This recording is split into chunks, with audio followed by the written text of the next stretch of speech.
the Valley of Mercy. The sky was dark, and the earth trembled beneath the feet of countless souls gathered in a vast valley. Fear filled the air. Some wept. Some hid their faces. Others stared upward, waiting for judgment. At the center of the valley stood a radiant figure carrying a heavy cross upon his shoulder. Though surrounded by darkness, he shone with a light that no shadow could overcome. The people recognized him, the Savior who had once walked among humanity, teaching love, truth, and forgiveness. Many in the crowd remembered their mistakes. They thought of the lies they had told, the kindness they had withheld, and the opportunities they had wasted. Shame weighed on them like chains. Then a voice echoed through the valley. "Who among you seeks mercy?"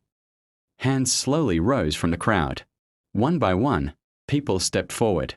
They expected condemnation, but instead the Savior set down the cross and stretched out his hands.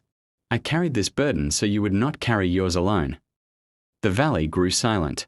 An old man fell to his knees. A woman who had spent years in regret began to cry.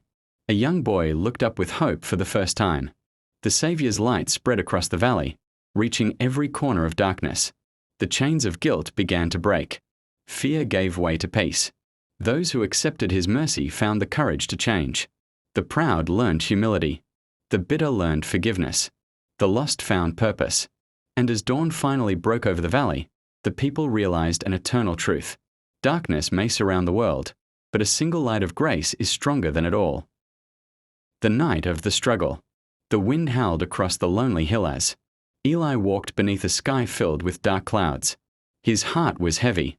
He had failed many times, lost many opportunities, and felt abandoned by both friends and fortune. Why must life be so difficult? He cried into the night. As the last light faded, a mysterious figure with great wings appeared before him.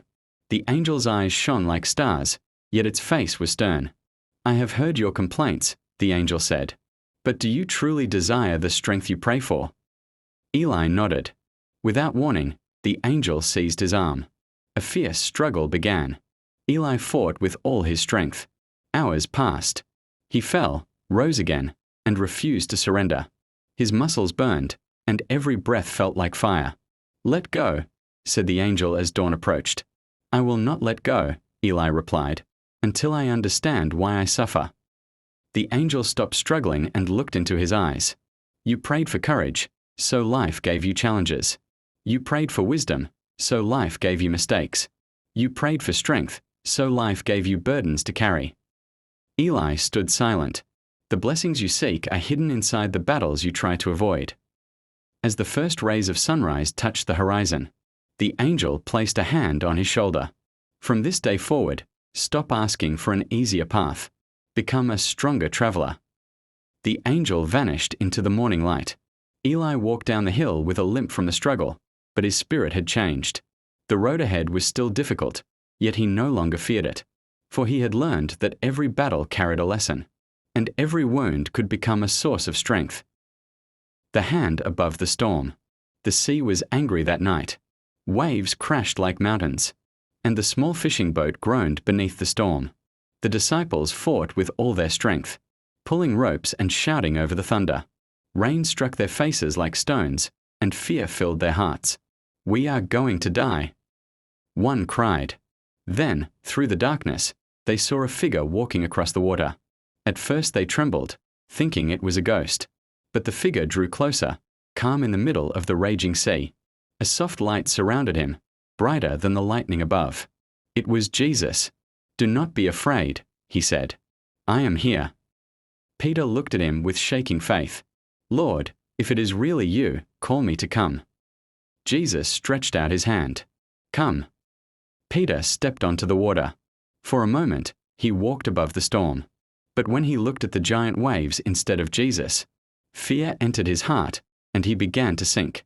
"Lord, save me." Immediately, Jesus reached down and caught him before the sea could pull him under.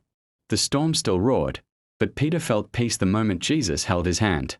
He realized something greater than the storm stood before him, the one who could calm fear itself. When they climbed back into the boat, the wind slowly became still. The disciples stared in awe, and one whispered, "Even the waves obey him."